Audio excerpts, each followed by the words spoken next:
I'm pretty fly for a white guy. You are now entering the world of a movie review. A world full of drama, joy, ridicule, movie spoilers, unpopular opinions, and adult humor for as far as the eye can see. Welcome to An Evening at the Movies.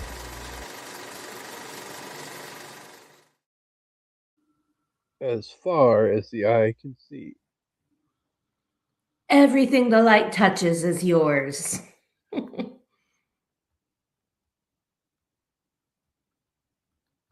And you're already gone mute. We're not even 40 seconds in.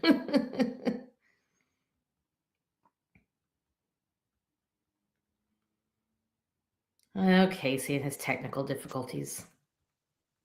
It was because I was being a smartass with the fucking intro. So, well, that's because the StreamYards knew you were being stupid and decided to mute you. The StreamYard is being a little bitch today, hence the reason why everybody's screen is just full Casey and Amanda with no background. But, I see nothing wrong with that. I have a very pleasant face to look at. Thank you very much. And you're not too bad either. Thank you. Thank you very much. You look freshly shaven and trimmed. I did actually shave the goatee on Monday. So, thank you for noticing. But now that we're 8 minutes into the freaking show, welcome everybody to your favorite movie review-based podcast. This is An Evening at the Movies, the podcast where we eat the stale popcorn and we drink the watered-down sodas and talk about Costco rosé. Well, I mean, at this point, 6.5 years in, if you don't expect that one to be having Costco rosé, then I can't help you with that one anymore, people. True story. True story. So, hey, sometimes it's a red. The what? I said sometimes it's a red. I mean, it is per your mood, whatever you decide to be imbibing with this week, or on the sip list, or whatever. So, all good things aside, but yes, favorite movies and why we love them. Joining us as always, though, everybody's favorite co-hostess on that side of my screen. Say hi, co-hostess. Hi, co-hostess. Are you a jet this week? When you're a jet all the way. I actually think I might be a shark, though, so we'll see. I have a smart-ass comment for that. Not going to touch it with a 10-foot pole, though. I think it is Shark Week, actually. So, no, not my Shark Week. Like Shark Week. Oh, Shark thank Week. God! I was like, that was. I said I'm not going down that road. Damn it! Well, and I wouldn't say I think it's Shark Week. I would just say it is. It was either last week or it's this week. I saw stuff about it, but anyway. Oh no, just kidding. July 26th. So it's not, but we're in the right month. So no, my Shark Week. My Shark Week is very undetermined, kind of like Bruce when he decides to kill someone. You never know where or when it's going to show up. Gotta love perimenopause. If you know, you know. And if you don't, count yourself lucky. Personally, I have no clue, nor do I have any desire to have a clue. No, you really don't. You don't. I'm really trying to make George do one of those menstrual cramp simulators, but he doesn't want to. I'm like, yeah, because you're a little bitch baby. Because I'm like, those things like you see on like the TikTok videos where they like attach it to your stomach, and then the significant other just sits there and fucks with the damn button and makes you scream like a little girl. Yes. And that's not even as accurate because you're feeling that on the exterior of your stomach. And of course you're going to feel it underneath. But Menstrual cramps are inside your body, in your inner organs, radiating to all your other organs. Like, it's not, but even that, he's like, no, I'm not doing that. That's stupid. I'm like, it's because you can't handle it. Because I would make him do it while he works, while he drives, while he cleans, if he ever cleans. But I would make him do it while he has to function normally, not just sit on the couch. Anyway. You say that like he has no idea what housework is. I guarantee you there are a lot of cleaning products in this house that he has no idea where they are. But anyway, that's neither here nor there. For him to know where they are would mean he would have to be home to discover where they are. And as we were talking about the other day, he's home about 1% of the damn month. It's getting better, but he is out of town, but on his way home as we speak. So anyway. All right. So I was gonna say, isn't he home by now? No. He should be landing anytime. And I have to watch for a text because I told him to get food on his way home. So I have to make sure he gets me food. Kolaches? No. Kolaches are a breakfast item, thank you very much, or a snack item throughout the day, but they're not a dinner item. You can have breakfast for dinner. True, but a kolache isn't like, it would be like a amuse-bouche to the other meal that's coming up. Kolaches are like this big. You say amuse-bouche and kolaches in the same sentence, and you make it seem like Buc-ee's is like 5-star cuisine. Buc-ee's is close to 5-star cuisine. For gas station food and for fast food, Buc-ee's is top tier. And I will accept no criticism of Buc-ee's. Well, you're not going to get criticism from me. I there have literally been in Buc-ee's one time in my life, and I fell in love with it that day. So it's a cool place. Good times. So anyway, I love how we circled under the sun that you want. That's true. I love how we circled from being a Jet all the way around to Buc-ee's, and now we're going to come back to being a Jet.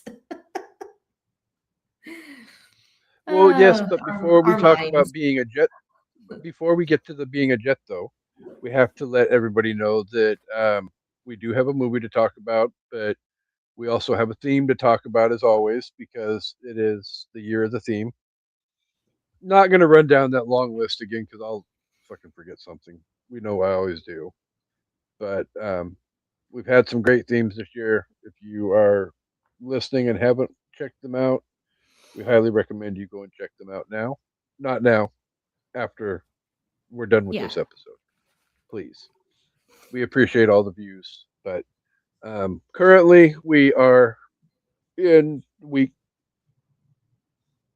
I would say week 2, but technically this is still, I guess, week 1 because Hamilton came out on Sunday and this is Wednesday of the same week. So, fair. Opening week part 2. We'll go with that. So,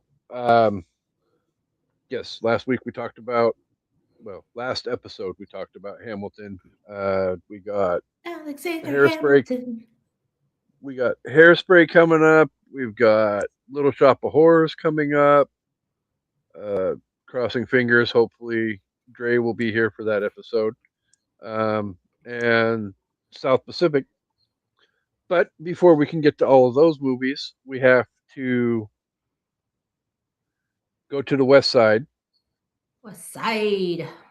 And talk about being a Jet, or if you're so inclined, a shark. So much snapping in this movie. Well, even like you said the other day when you turned it on and watched it, I think it was the day you sent me that picture of that worst opening in cinematic history. Yeah, it takes way too long and there's nothing happening. You think your TV's glitching. I rewatched the movie again last night so I could do my notes. I'm not going to lie.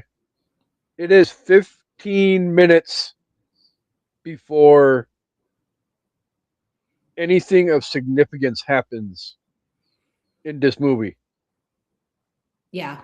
No dialogue, no singing. There's some dancing and there's a lot of and just walking across the, down the streets of New York, just it's like, okay, I get it. You have rhythm and you're,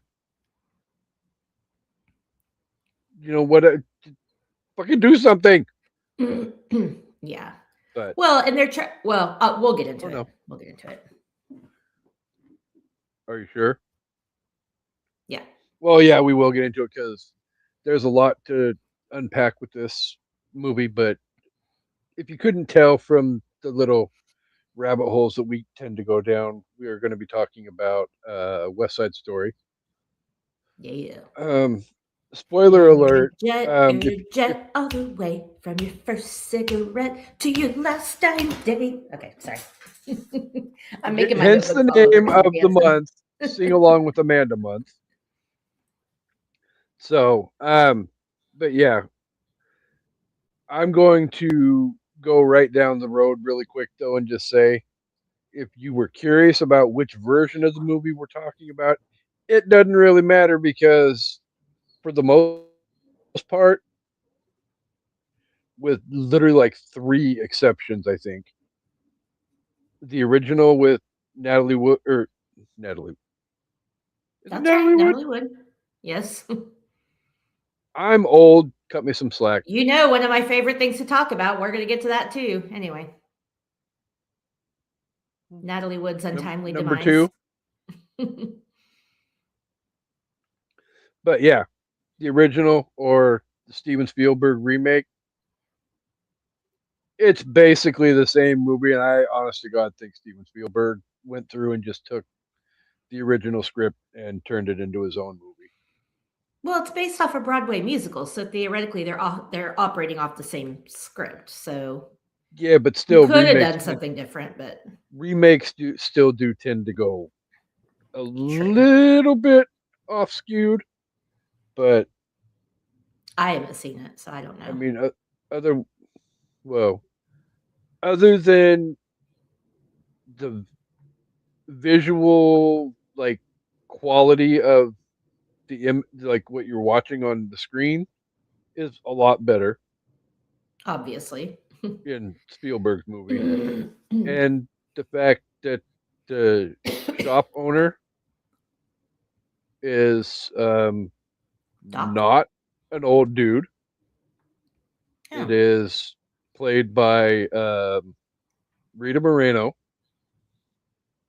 Oh, that's cute. Okay. So, little throwback to the original movie, though, because, well, most of the people from the original movie are retired, or if they're not retired, not of this earth anymore. Yeah. Except basically Rita Moreno. I'm going to assume the casting in the newer movie is a lot more authentic. Oh, yeah.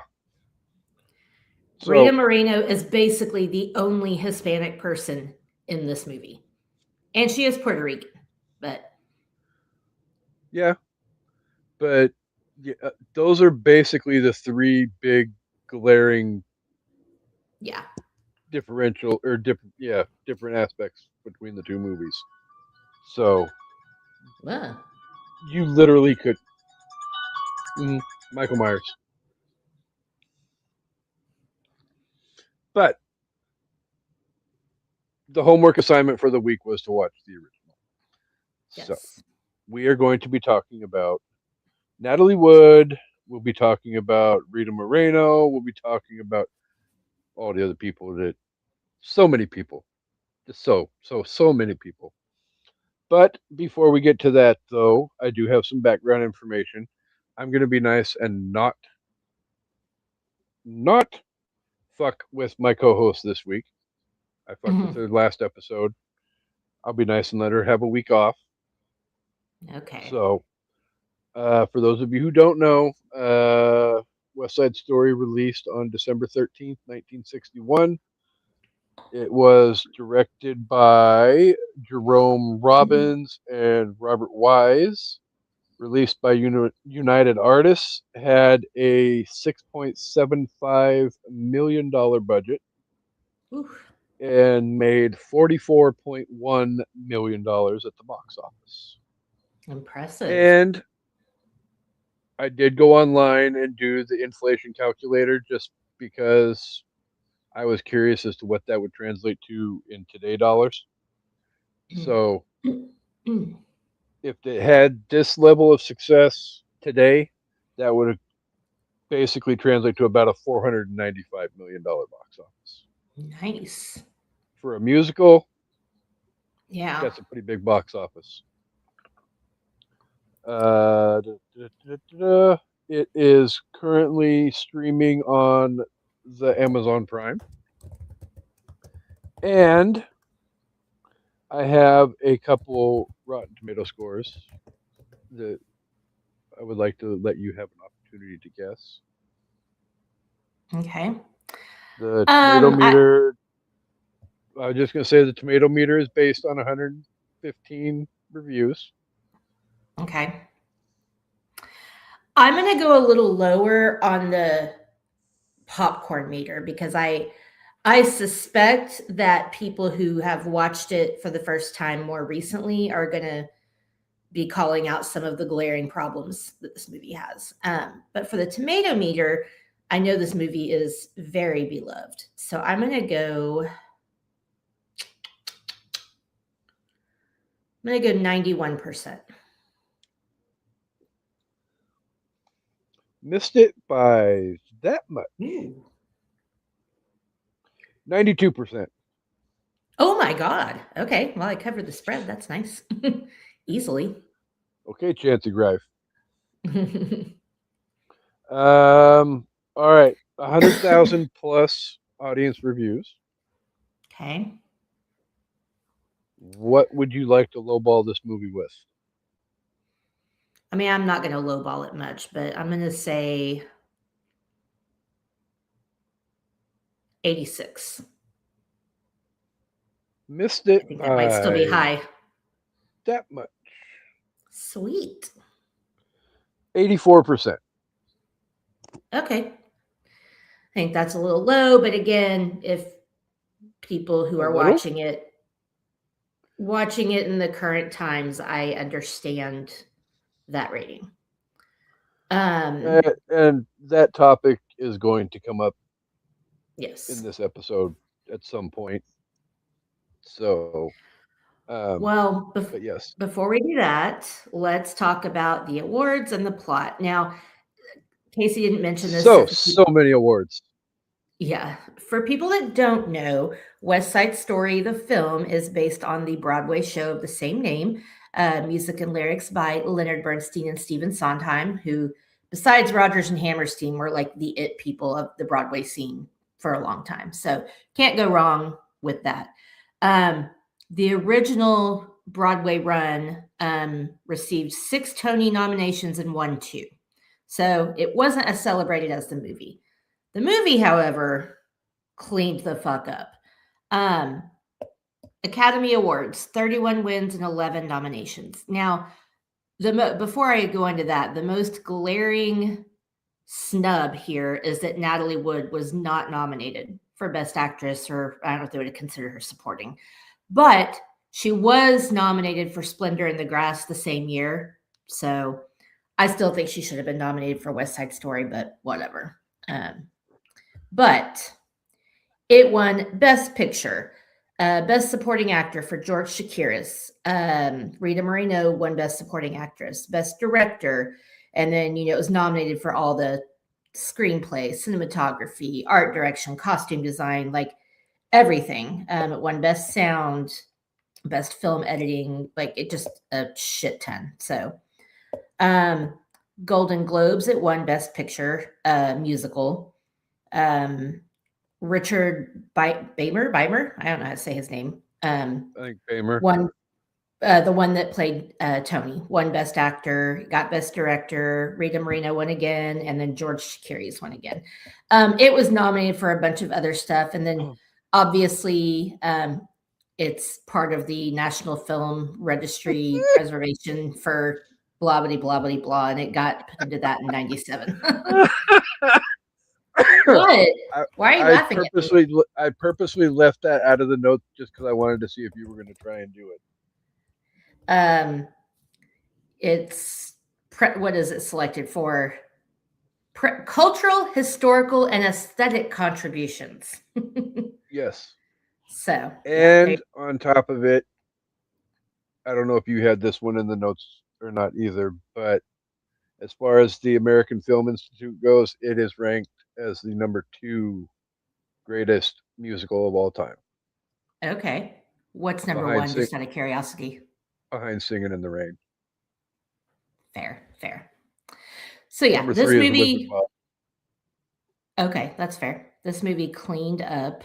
And I looked up who all was nominated for Best Actress. And like I said, Natalie Wood was already nominated, but she didn't win. Sophia Loren won, but she was up against Sophia Loren, Audrey Hepburn, Piper Laurie, Geraldine Page. I don't actually know who that is, but anyway, she got her nomination, just not for this. No, but some of the other people in that,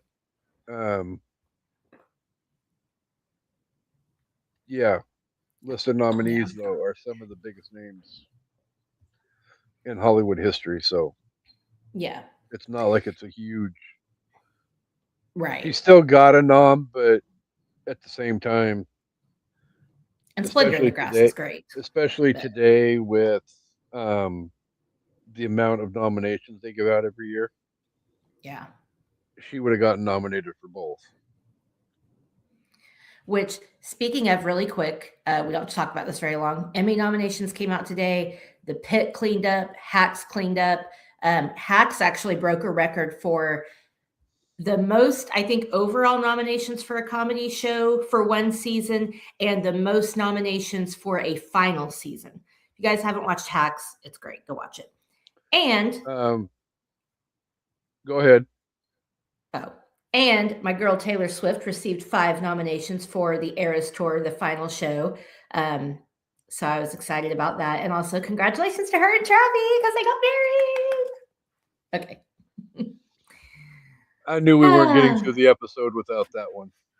I have my just married with the TNT, how they announced it, bracelet right here. Anyway. I shared your friendship bracelet post on Facebook. Well, thank you.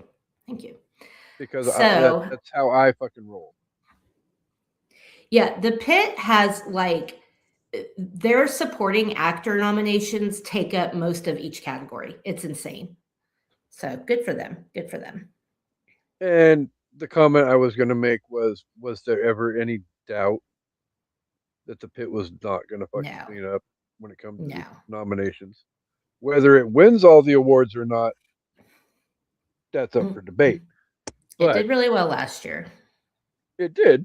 And at the same time, some of that's probably going to have to, mellow out a little bit, probably. But at the same time, I would be willing to bet you that I can tell you who the best actor in a drama series is going to this year. Oh, it's got to be Noah. I didn't even look at the other nominees, but because once they read Noah's name off, it's just everybody else is just eye candy. I mean, unfortunately, he's just. I mean, I guess we never know. But if you want to base it on last year and how good this most recent season was, okay, so we've got Sterling K. Brown, Paradise, which he got nominated last year, didn't win. Gary Oldman, Slow Horses. Mark Ruffalo, Task, which Task is something I want to watch. I haven't heard anybody talk about it, but it looks good. Rufus Sewell, The Diplomat, and Noah Wiley's going to run away with this. There's no question. But anyway, off topic. Sorry. The little bit that I have heard, if there was somebody that was going to jump up and bite Noah in the butt, it would probably be Ruffalo. Yeah, I could see that. But I don't see it happening. Noah is... I mean... Yeah, that show looks really good, but I haven't seen it, so I can't say. The only other kind of bummer that I thought, and I don't know how other people feel, but the final season of Stranger Things got some nominations, but it didn't get any of the major nominations. not a best series, no acting awards. It just got nominated for all the technical awards. So that was kind of a bummer, but what are you going to do? Yeah, I mean, much like with the Academy of Motion Picture Arts and Sciences, horror doesn't get any love with the Emmy nominees. Yeah. Well, it the does Stranger tend to Things get a used little to bit get some, more but than the Academy gives out, but fair. still. Yeah. So, Anyway, back to West Side Story. Real quick, in case you don't know, West Side Story is a modern musical adaptation of Shakespeare's Romeo and Juliet set in 1950s New York City. It explores the tragic romance between Tony, a former member of the white American gang the Jets, and Maria, the sister of the leader of the Puerto Rico gang, the Sharks. So I think it's important to note that, yes, the Puerto Ricans are considered immigrants, but by this time in 1961, and I think even in 1957, Puerto Rico was an American territory by then. So, and I have some comments about their rivalry in regards to the immigrant part, because it's kind of comical to me, but I don't know. I'll let you run the shenanigans and we'll get into it. So let's do it. So Puerto. I mean, it's in the script, so I want to say that happened in the early 50s, but I can't give you an exact year. Yeah, Google doesn't say what year they became part of. Are you sure? Well, it probably does if I go through and dig deeper, but just on like the surface, I didn't see anything. But December 10th, 1898, by the Treaty of Paris. Okay, so there we go. It's been a long time. So okay. I'm sure some history nerds are yelling at us right now for not knowing that, but sorry. The histories are hard for me. But 1898, and we're in 1957, and people are still, that's a quarter of a century basically, and they're still calling them immigrants is interesting to me. But I mean, it's no different than certain political leaders talking about needing to have meetings with the president of Puerto Rico. Yeah. Well, to be fair, he doesn't not naming any names. Yeah. It would help if he knew that he was the president of Puerto Rico, but you know what? You're right. That guy should be fired immediately. Let's get him out. Not gonna lie. Not speaking one way or in favor of one way or the other, but if you don't know what the U.S. territories are, pretty sure you have no business sitting in the Oval Office. Or any elected office for that matter. And that could be... unless it's like a city office, then okay. If you're a city official, I'll give you a pass. But yeah. If you're a U.S. government official, no. Yeah. And I would say that if it was Biden, I would say that if it was Obama, I'd say that if it was Bush, Clinton, whoever. Yeah. And Bush, you should know the dynamics of your country. So agreed. All right. Anyway, so we're kind of sort of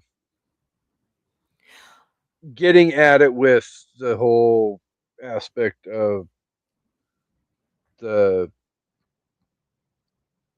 mild racism. So let's just go ahead and get this portion of the discussion out of the way.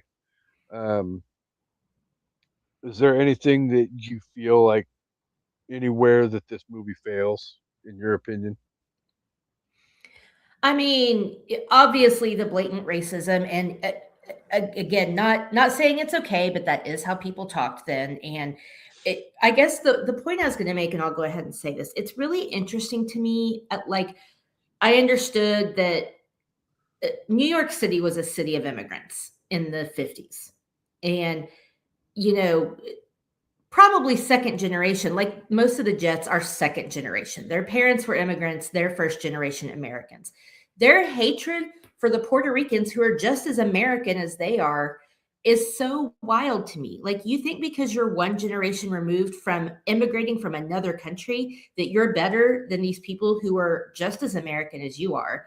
Like, I get like gangs and turf wars and whatever, but the racism was so hard for me because it's like, you're all fucking immigrants. Just like now, we're all fucking immigrants, like at some point, unless you're Native American. So it was wild how they were just like, we're American and they're not. And, but the racial slurs did go both ways. And that was kind of the other thing that was like, as much as you're calling them a SPIC, they're calling you a WAP or a Pollock or whatever it is. Pollock. I think I said it wrong.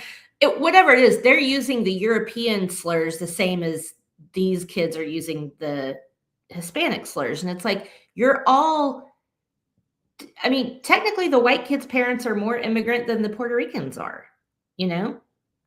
I guarantee all those Puerto Rican people were born in Puerto Rico while it was an American territory. Not to mention, these kids go on and on about how shitty their parents are. They're all drug addicts, alcoholics, and abusers. So it's like, why do you think you're so much better? Like, I don't know. None of them are freaking better in the long run. So that's only my own personal opinion.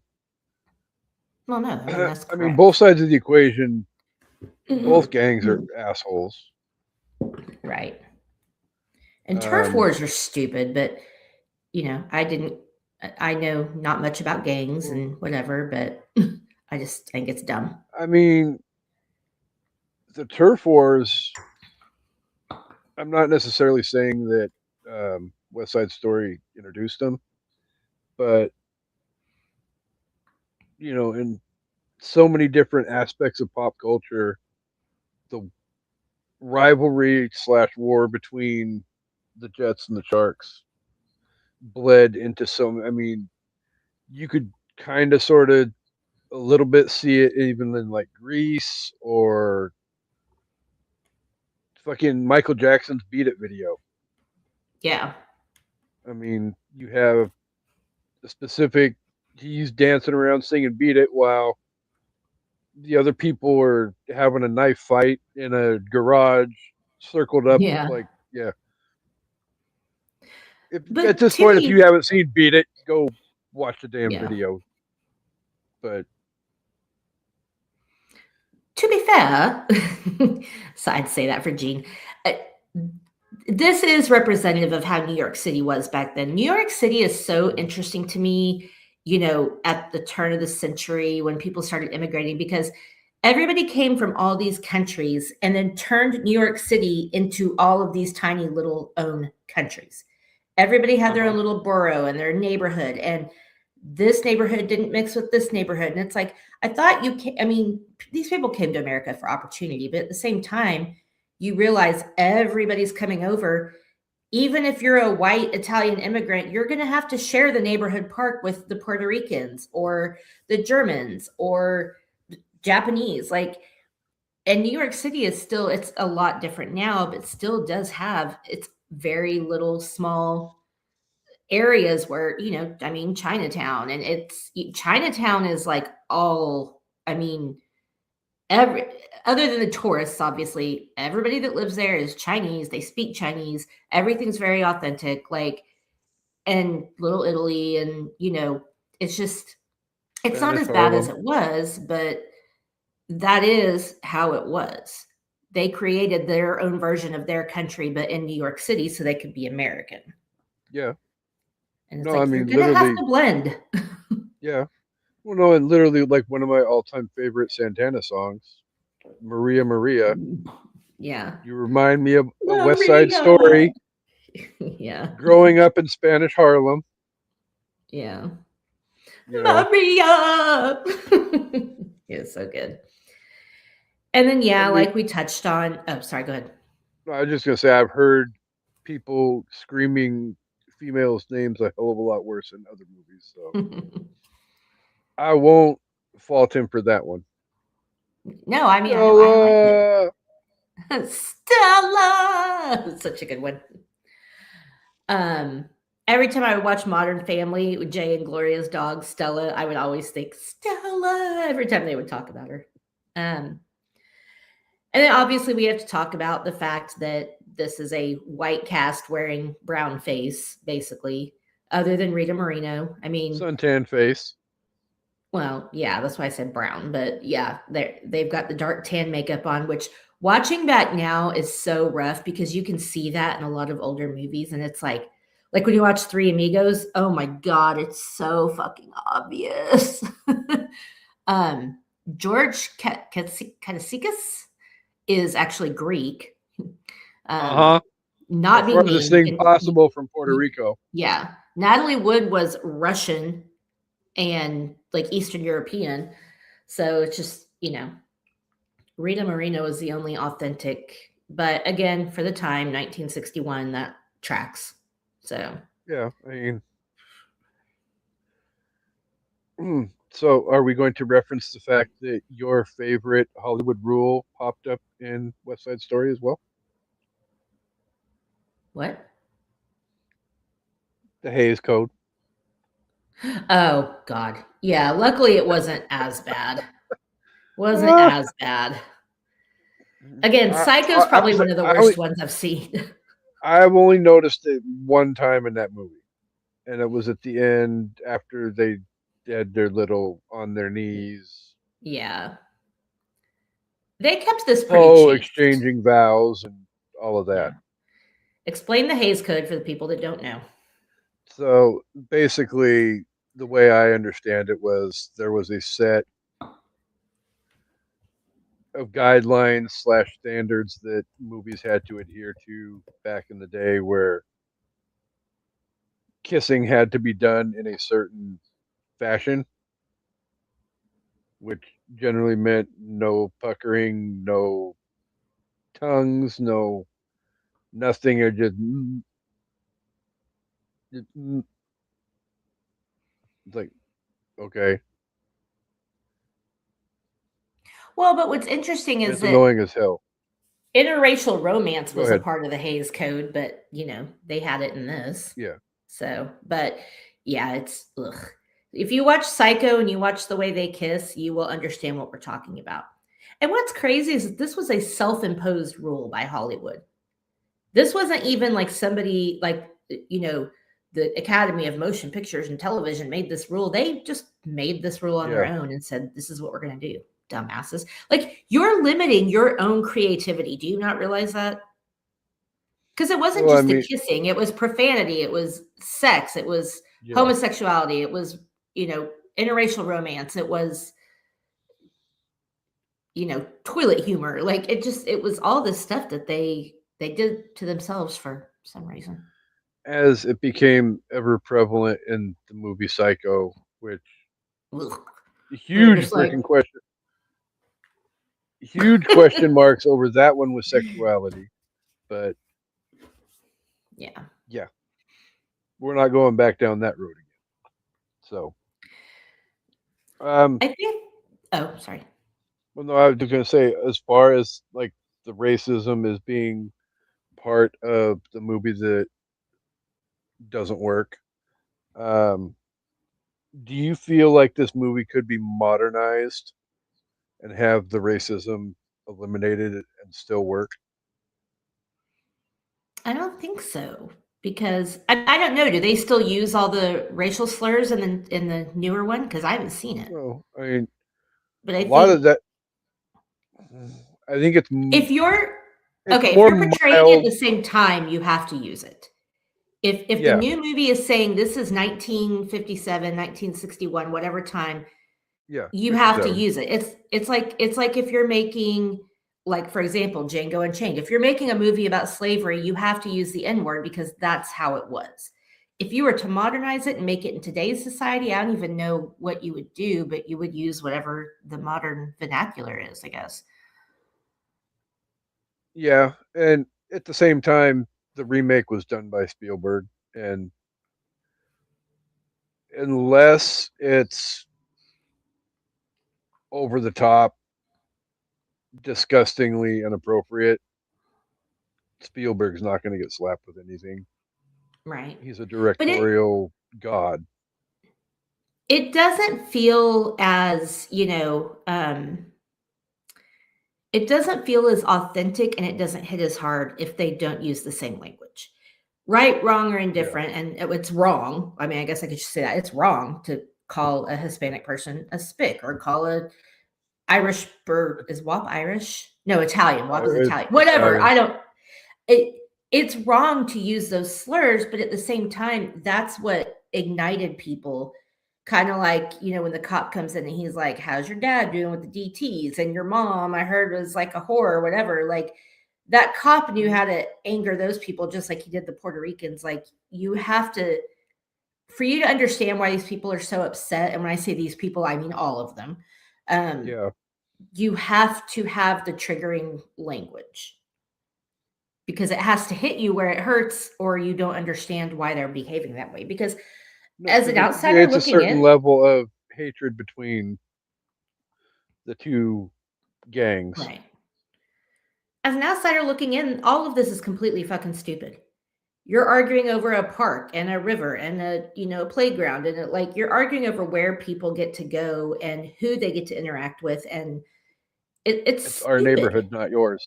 Yeah, it's nobody's neighborhood. It belongs to the community. So, fighting over that belongs stuff to City Hall, but yeah, whatever.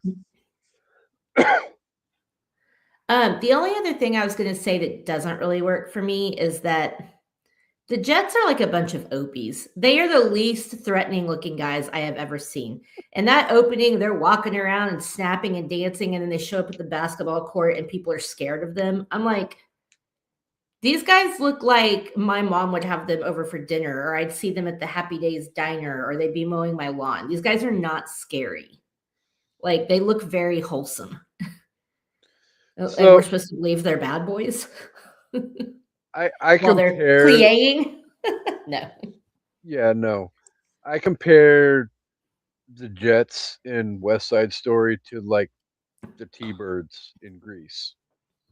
The T-Birds are more threatening and menacing. Agreed. Than the Jets are. There's no two ways about it. To me, I mean, Kaneki is pretty threatening. Well, I mean, he openly spreads his seed all over the fucking world, and yeah, a hickey from Kaneki is like a Hallmark card. Yeah, but until any of these guys pull out knives, I'm not scared of any of them. Obviously, we're supposed to be scared. I'm not even necessarily scared of any of them when they pull out a damn knife. True, because they're just like dancing around each other, like. Like, it's just, I found it very hard to be intimidated by any of these people, especially the Jets. And so it was, it gets, but later in the movie when you're involved in a love story and, somebody finally gets stabbed and shit gets real, it becomes a little more serious. But up until that part, I am not taking any of this seriously. And that's not, I hate to say that as a criticism, but I feel like they should have all been a little more intimidating in some way. I think Bernardo was a little more intimidating with his language and with his demeanor, like with his looks and with like his like thinly veiled threats and the way that he could speak. What's his name? Fez? Oh my God, why am I blanking on his name? Oh, the main guy who gets killed in the Jets.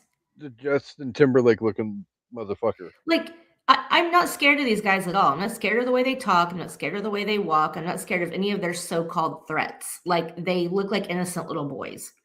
No, and I'm not trying to make light of the fact, but to me, the Jets look like a 1950s version of a young Backstreet Boys or NSYNC. Yeah, they look like a doo-wop band that got thrown out of the club and now they're just hanging out on the street. I'm sorry. I refuse to be intimidated by anybody who uses the word G as much as they do. Oh, gee whiz. What? No. Yeah. Like, shut up. The name you were looking for is Riff. Riff, thank you. I don't know why my brain. I knew it was literally like right there in the front of my head, and I'm like, fuck it, Google.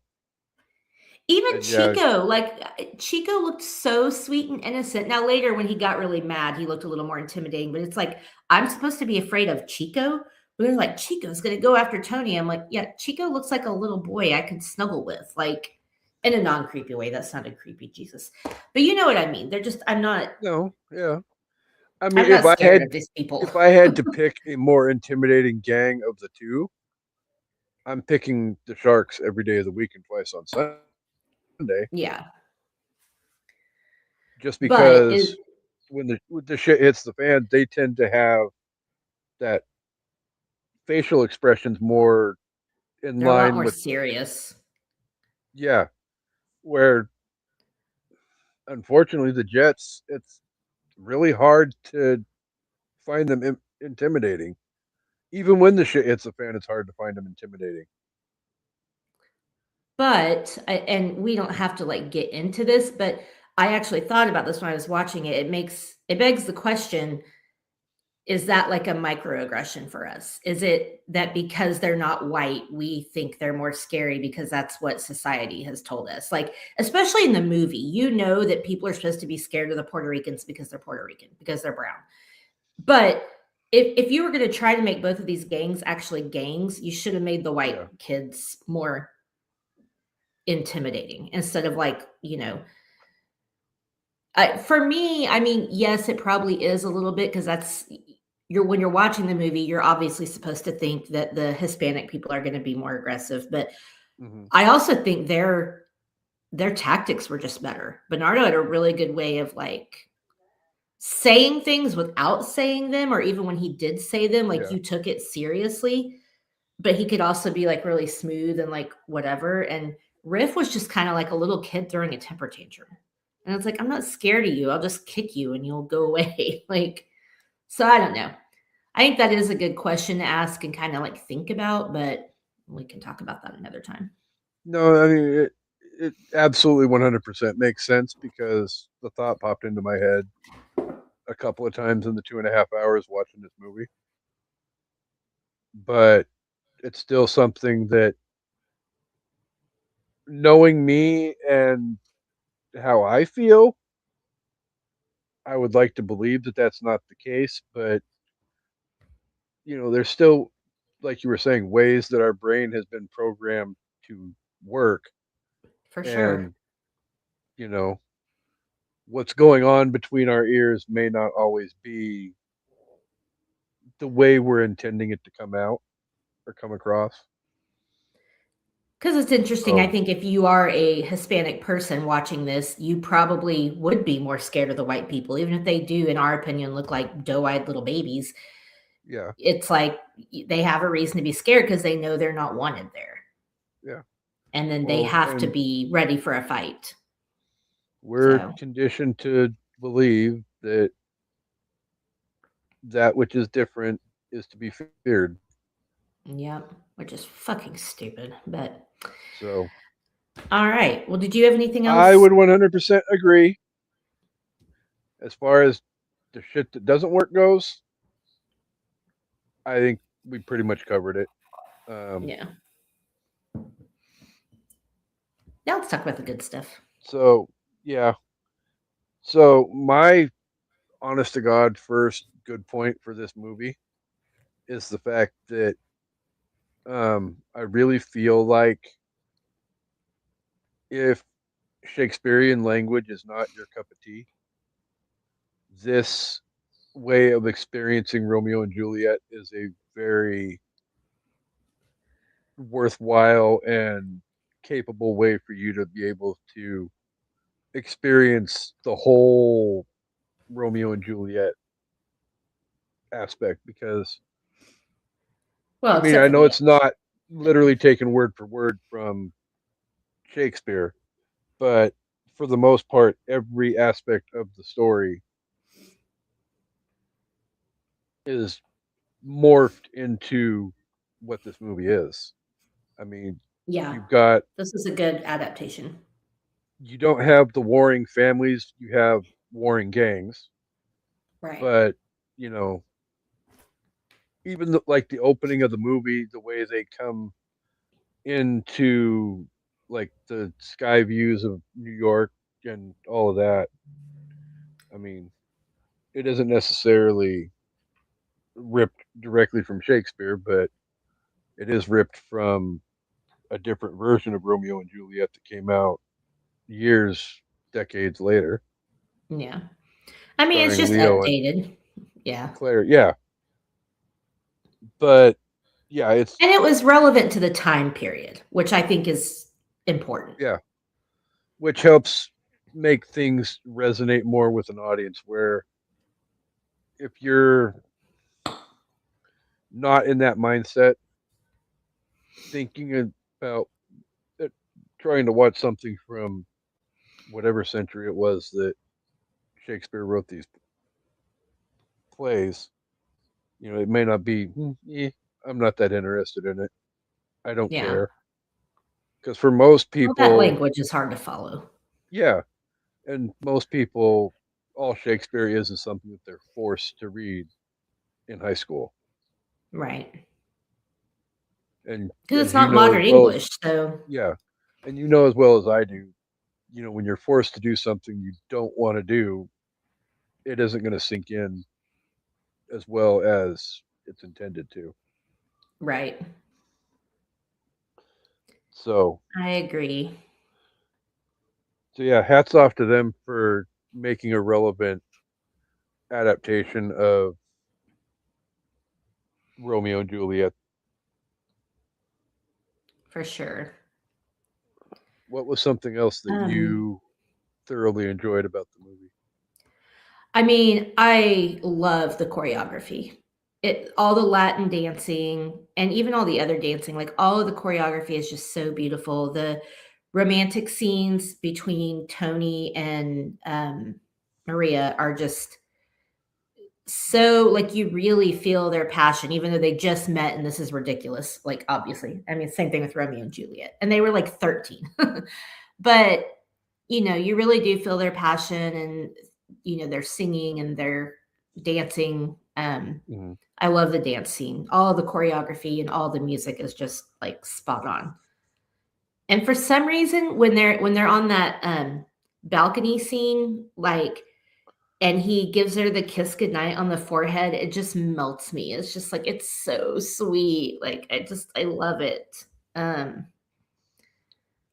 so yeah, the choreography and the music are amazing.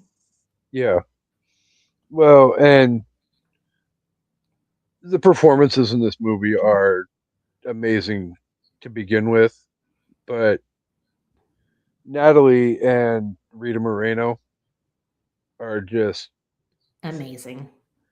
head and shoulders above everybody in this. I mean, Yeah. you can tell Natalie's been around the block, and it's the second time in a year that she's been on an evening at the movies. So, Yeah. award for her for that one. And yeah, Rita Moreno is so amazing. The America song, which I had to say while watching this, why is that America song still accurate? um, but I really love that performance with the guys versus the girls, and it's like the good America versus the bad America. But Rita Moreno just steals that entire performance. Like she's Everything's just free in amazing. America. Yeah. 12 to Not every really. in America. Yeah, but it does kind of speak to you're coming from Puerto Rico, an island that is devastated by hurricanes, that is very poor, that has all this stuff, and you come to America, and yes, you technically can be whatever you want, but as being a brown person, you already have the odds Can stacked you? against you. Yeah. Exactly. No, you really can't. Um, Which is, again, just goes back to the point of I don't understand how any group of immigrants thought America's was theirs when they immigrated there. Just because you're a second generation or a first generation American, why do you think you belong more than people from an American territory who came to New York? Like, Yeah. it boggles my mind that so many people wanted to come here and have all this, opportunity, but they didn't want other people to do the same thing. It's just so fucking weird to me. But anyway, that Well, song and I that whole mean, performance is great. oh yeah. I love the music. I love the choreography. I feel pretty, oh so pretty. I feel pretty and witty and gay. Yeah, those two songs are probably, I think, the two that I've heard elsewhere in pop culture. Oh yeah. Yeah. You hear I feel pretty all the time. Yeah, and I know America has been trickled out into, I mean, uh, even Metallica sampled it for their Don't Tread on Me to a certain Oh, extent. okay. Lightly Nice.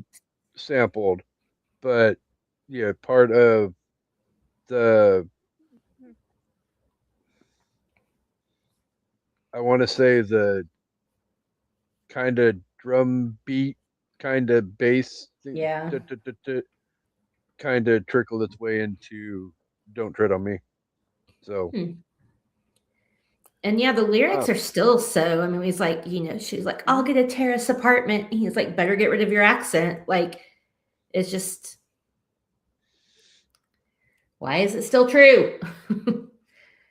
But yeah, all the props to Leonard Bernstein and Stephen Sondheim. Like, just wrote an amazing story, wrote amazing songs, great choreography. And obviously, the choreographers are different, but whatever, they took all this from the Broadway show, and I love all the dancing.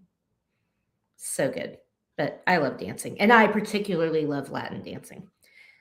The Argentine tango is my favorite dance of all time. It's so sexy. yeah, that would be the rare occasion that I do watch Dancing with the Stars. That I love it when they pull out the Argentine tango. Oh yeah, I don't even watch it anymore, but I will go back and pull up every single Argentine tango and watch it because it is like the most provocative, intense, just like sexy thing I've ever seen in my life. I love it. Yeah. I could never do it, but yeah. Oh God, I'd fucking kill myself. Oh yeah. And you would too, so don't deny it. Oh yeah, no, there's no way. So So okay, I have a question. So yes.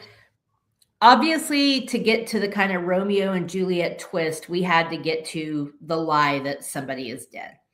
And so how we get that is Anita is sent by Maria to go tell Tony that she's been detained. She can't get there on time, but she's going to get there later. And then Anita shows up and all of those jets like start assaulting her. And I'm not going to lie, the first time I saw this, I was really scared that was going to be a rape scene. And I, of course, knowing what I know now, think that was how it was. I think it was supposed to be. That's how they were. Yeah. Till Doc walked in and broke it up.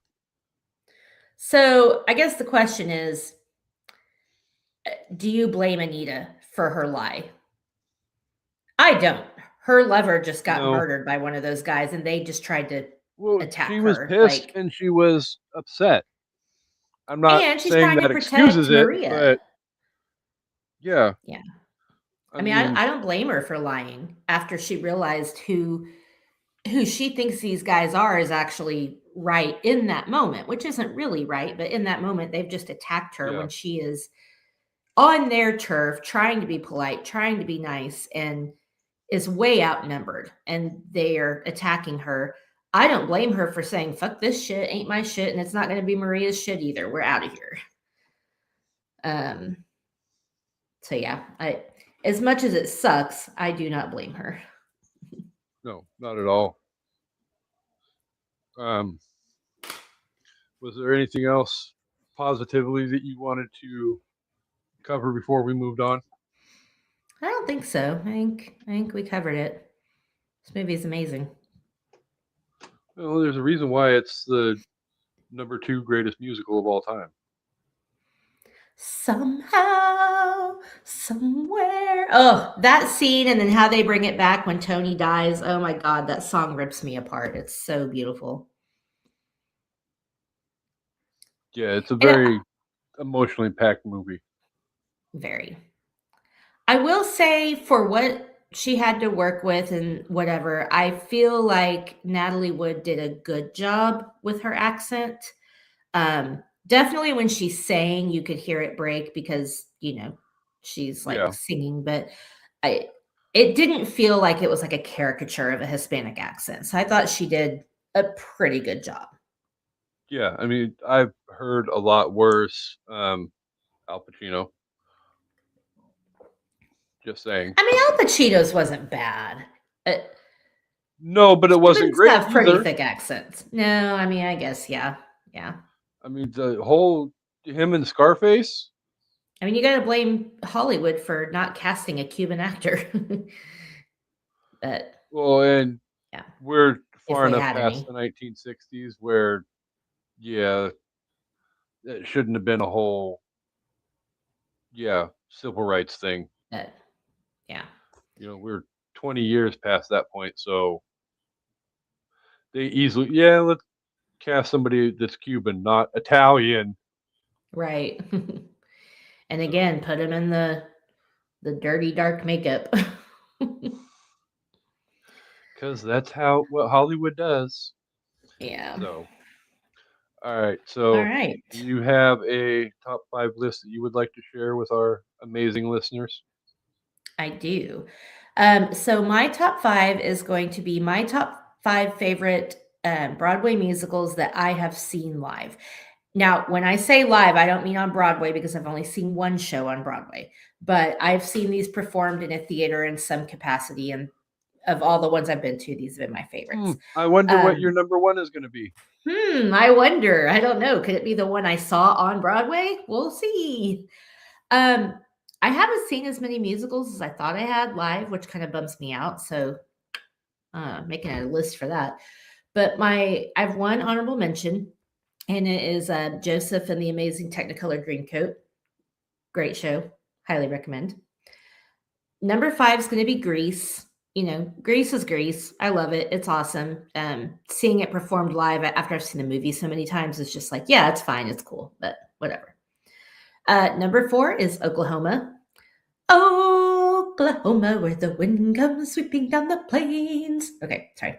Oklahoma's How a great did I show. know you were going to love Oklahoma? I do love Oklahoma. Number 3 is Legally Blonde, the musical. Highly recommend this to anybody that hasn't seen it. I like when they take movies and make them into musicals. I really want to see Shrek the musical. I was a little nervous about Legally Blonde because it is one of my favorite movies. It's very near and dear to my heart, but the musical was fantastic. Number 2 is South Pacific, which we will be covering next week or the week after. But one of my favorite musicals in general, and seeing it live was amazing. And obviously, number 1 is Hamilton, because I saw it on Broadway at the Rogers Theater, and I love Hamilton, obviously. So that was a once-in-a-lifetime experience. I know, right? This is brand new information. Especially considering Sunday, you literally said it was your favorite musical of all time. Yeah, I don't know if it's in the mix of the top 3, but for live performances of musicals that I have seen, it is absolutely my number 1. And yes, partly because it was at the Rogers Theater, but also just because Hamilton's fucking amazing. So anyway, yeah, as we've already discussed, Alexander Hamilton is damned. All right, so okay. I went with best Romeo and Juliet adaptations. I really thought there was a lot more clear cut by the book Romeo and Juliet adaptations. It turns out you have to add the very loosely based adaptations as well, and one of those actually will pop up somewhere in my top 5. But, okay. All right. So number 5, I have no honorable mentions on this one, by the way, just because of the fact. Yeah, because there's not that many. Very limited field. But number 5 is going to be Romeo and Juliet. Aww. starring James McAvoy and the ever amazing Emily Krasinski. Romeo and Juliet's adorable. Did you just freeze? No, you did. I'm moving. Oh, there you go. Okay. I must have frozen. Yes. What? Oh, that's that thing. My flag. I was like, what is Okay. this hanging down in the middle of my damn screen? All right, number 4. Shout out to the month of May on an evening at the movies. But again, very loosely based on Yes. Romeo and Juliet. Romeo Must Die. Yeah, since neither Jet of Li them and die, very loosely based. Yes. yeah, Jet Li and the ever great Aaliyah. Rest in peace. Now we get into the sticky points as to which one of these 3 is going to be 3, which one's going to be 2, and which one's going to be 1. Because if you've got any kind of a brainstem, you know what the next 3 are going to be. But Yeah. So number 3, we're going to go back a little bit in time to 1996. Leo and Claire Danes. Oh, Romeo and okay. Juliet. So you think the Olivia Hussey one is better than that one? Okay. That's fair. Yeah, I mean, it's the first Shakespeare movie that I ever saw. Granted, I didn't see it until high school. But Yeah. I mean, same. Okay. Olivia Hussey is not anything bad to look at either, Yeah, she was gorgeous. especially back in 1968. So, Yeah. well, and I say that only because coming in at number 2, 1968's Franco Zeffirelli film Romeo and Juliet, starring Olivia Hussey. Horror fans all know, though, Norma Bates from Psycho 4.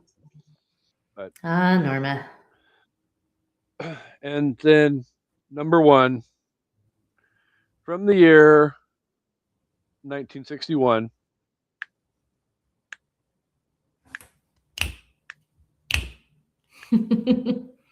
West Side Story. Again, technically not Romeo and Juliet, but it is basically, if I had to go with, I mean, comparing Romeo Must Die and West Side Story, it's, yeah. West Side Story is more Romeo and Juliet than Romeo Must Die is. So. Very, yes.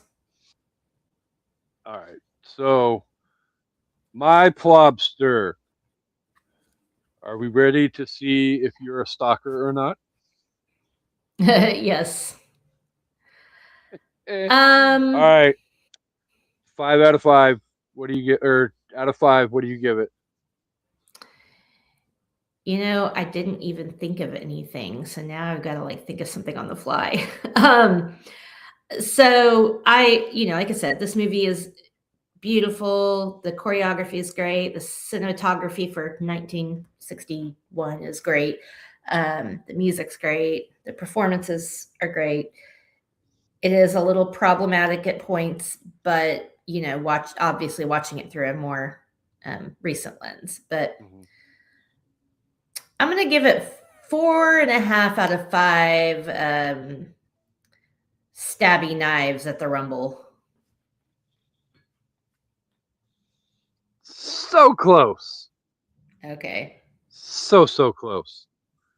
When we get to my 4 out of 5, then, or 4.5 out of 5, you'll see where I went with it, though. But yeah, for everything that Amanda just said is reasons why to fall in love with and respect this movie. It's great. It's entertaining. Yeah, it can be problematic in places, but the music is great. The choreography is great. The cast is great. The concept behind the movie is great. Like everything. And honestly, and no disrespect to everybody else, but how can you go wrong with performances by like that from Natalie Wood and Rita Moreno? Like Yeah. literally. So yeah, I'm going 4.5 beat it rumbles out of 5. Nice. So I went with adding the whole beat it in there just so I could make sure that there's probably a very small chance that you were going to grab that adjective at and add it in there. Fair. I did So, not. so, but you did get the knife stabbing rumble though. That's why I was Yeah. like, it's so close. I should have gone war council meetings at candy stores. Oh, geez. Again, how are we supposed to take these fuckers seriously? Their meetup is at a candy shop. Anyway. It's like, well, no, I think that was one of the other things that I popped into my head while I'm rewatching the movie. It's like I sat through 5 or not 5. Getting to part 3 though, it felt like the last one was 5 movies long. But I sat through Godfather 1, Godfather 2, Godfather 3, and like I don't think you ever heard, you know, war council, blah blah blah. Blah. I mean, it's like, yeah, there was meetings between the families and things Yeah. of that, but it never sounded as cheesy as it did in West Side Story. Meanwhile, the Jets Just are my like, own I'll take personal you opinion. to the candy shop. I'll let you lick the lollipop. I Ah, still, when I think about them looking like a 1950s freaking boy band, I still come back to the whole New Edition and Candy Girl. No, never mind. I'm not. We're not yeah, getting kicked off of YouTube this week. So, whatever. all right. All right. Well, that was fun. So we can't wrap up the episode again without thanking the viewers slash listeners for being here every week. You guys are incredible, amazing. Welcome to be a part of my war council anytime you want. Um, all the great things. We appreciate you. We love you guys. Um, let's see.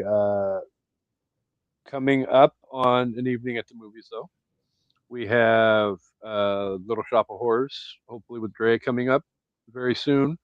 South Pacific Hairspray, and then because it's going to be here before we know it, get your pen and papers out because we've got Practical Magic coming up in August. We've got Deathly Hollows 1 and 2 with Chris and Gene coming up.